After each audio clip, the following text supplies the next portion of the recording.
Helicopter দুর্ঘটনায় নিহত হয়েছেন ইরানের প্রেসিডেন্ট ইব্রাহিম রাইসি এবং পররাষ্ট্রমন্ত্রী হোসেইন আমির আবদুল্লাহিয়ান সহ এর সব আরোহী। এ তথ্য নিশ্চিত করেছে দেশটির রাষ্ট্রীয় সম্প্রচার মাধ্যম প্রেস টিভি সহ স্থানীয় সংবাদ মাধ্যমগুলো। কিন্তু কী কারণে এমন মর্মান্তিক পরিণতি হলো হেলিকপ্টারটির? কেন বা কিভাবে দুর্ঘটনার কবলে পড়ল সেটি? এটি কি নিছকই দুর্ঘটনা, নাকি এর পেছনে রয়েছে বিশাল কোনো ষড়যন্ত্র? এখন এসব প্রশ্ন ঘুরে বেড়াচ্ছে সবার মনে।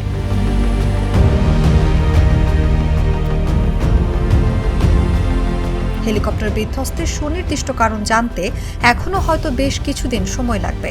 তবে প্রাথমিকভাবে ধারণা করা হচ্ছে ঘন মেঘ, কুয়াশা ও জলীয় বাষ্পের কারণেই হয়তো এই দুর্ঘটনা ঘটেছে।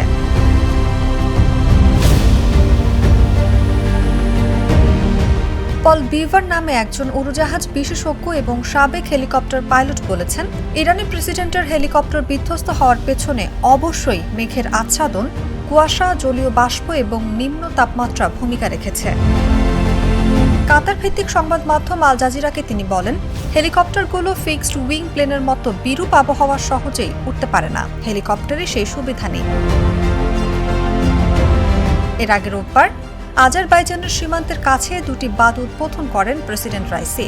এরপর হেলিকপ্টারে চড়ে ইরানের উত্তর পশ্চিমের তাবরিজ শহরের দিকে যাচ্ছিলেন তিনি। তার সঙ্গে পররাষ্ট্রমন্ত্রী হোসেইন আমির আবদুল্লাহিয়ান সহ আরও বেশ কয়েকজন কর্মকর্তা ছিলেন। তাবরিজ থেকে 50 কিলোমিটার দূরে দুর্ঘটনার কবলে পড়ে তাদের বহনকারী হেলিকপ্টারটি। প্রেসিডেন্টের বহরে মোট 3টি হেলিকপ্টার ছিল। অন্য দুটি হেলিকপ্টার নিরাপদে অবতরণ করলেও ইব্রাহিম রাইসিকে বহনকারী হেলিকপ্টারটি বিধ্বস্ত হয়। নিরাপদে ফেরা হেলিকপ্টারে ছিলেন ইরানের জ্বালানি মন্ত্রী আলী আকবর মেহরাবিয়ান এবং আবাসন ও পরিবহন মন্ত্রী মেহেরদাদ বজরপাশ। প্রেসিডেন্ট রাইসিকে বেল 212 মডেলের একটি হেলিকপ্টার বহন করছিল। এই মডেলটি যুক্তরাষ্ট্রের তৈরি।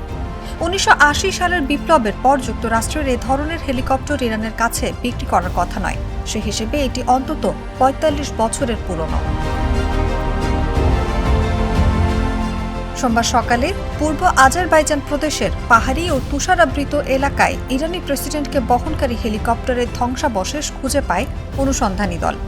দেশটির রাষ্ট্রীয় টেলিভিশনে জানানো হয়, সেখানে প্রাণের কোনো চিহ্ন নেই। পুরো হেলিকপ্টার ভস্মীভূত হয়ে গেছে।